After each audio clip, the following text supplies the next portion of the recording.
Thank you, Chairperson. South Africa remains a water-scarce country. However, the inequities in the distribution of our natural resource remain a concern. The drought that we are going through since 2015 is something we are supposed to have anticipated. Number 3, clearly, climate change is upon us through extreme weather conditions. Either we have floods or we have drought. Number 4, this we are about an annual budget of 15.5 billion, whose sole aim is about bettering the lives of ordinary people in our quarter 4 of 2016-2017. Number 5, overspending on budget eradication program is not acceptable, as planning and budgeting is a non-negotiable in a department as important like this. Number 6, sanitation remains dignity for our people. Number 7, vacancies have to be filled in improving service delivery.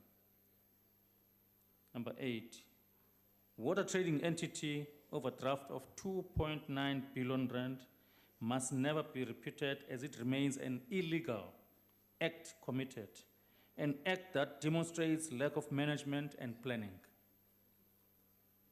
Collection of debt will go a long way towards provision of more water to the needy, especially the poor in our country.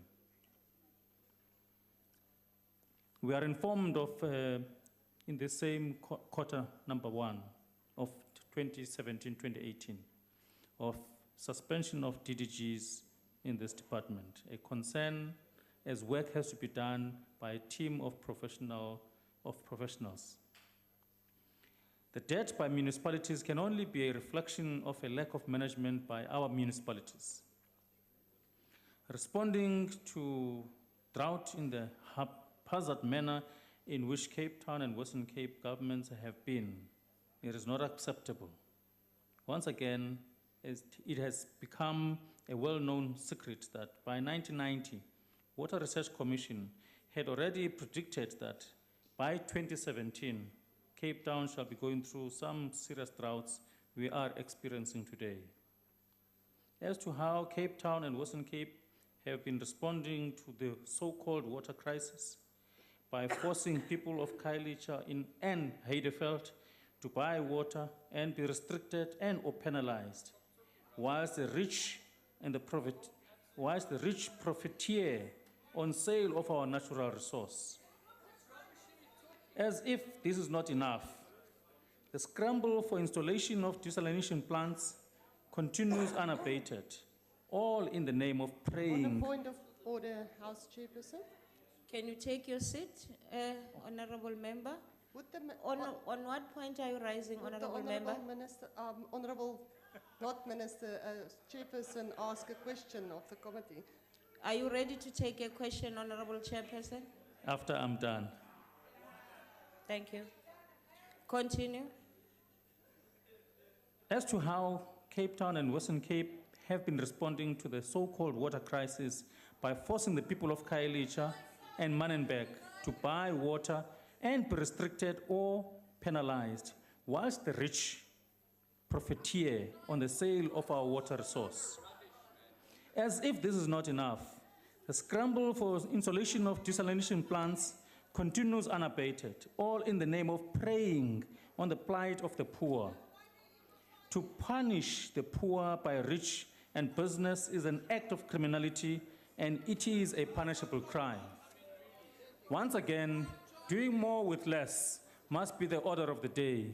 There are many solutions out there, including the reuse of the wastewater, the drilling of vein water, usage of acid mine drainage water, instead of bringing Umgeni Water Board to Cape Town in resolving local Cape Town situation, whilst there exists a local Overberg water. Water licenses set aside for HDIs must be publicized for the benefit of black farmers. Where credit is due, it must be accorded. We still drink and continue to drink from the tap. It's a fact. And more people continue to drink from the tap by the day with the rollout of infrastructure, either in the municipalities or through water boards or through national department. However, where criticism has to be leveled, we are the first ones to do such, both here and also in our committee. All are there to attest to such. In the midst of the drought, others have water, whilst others do not have water, especially the poor.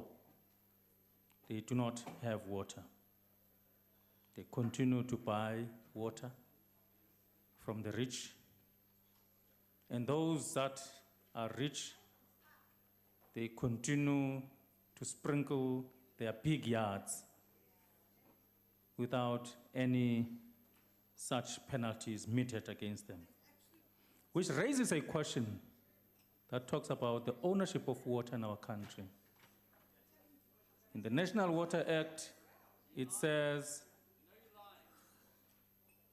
the state owns water and the minister is the custodian. The reality is the other way around. Out of 5,000 dams you have in this country, the Department of Water and Sanitation can only account for no more than 400. The rest is in the private farms, owned in the main by white commercial farmers. It's a fact. 65% of our water resource continues to go to the farmers through the irrigation boards. Hence, the gesture of goodwill came from some Grabo farmers in the midst of the drought that we continue to have in Cape Town. We are the first to declare that the program of war on leaks has and continues to be a problem. This is a program that was launched in 2015. It is not in any APP, let alone being budgeted for. Having to take from this and that. We're the first ones to declare that such is wrong. It must be corrected. Minister, it is a problem that must be attended to quite urgently. It takes $1.4 billion per annum from nowhere. We continue to support this report, the report whose aim and sole objective it is about bettering the lives of ordinary people so as to be able to live a better life. I thank you.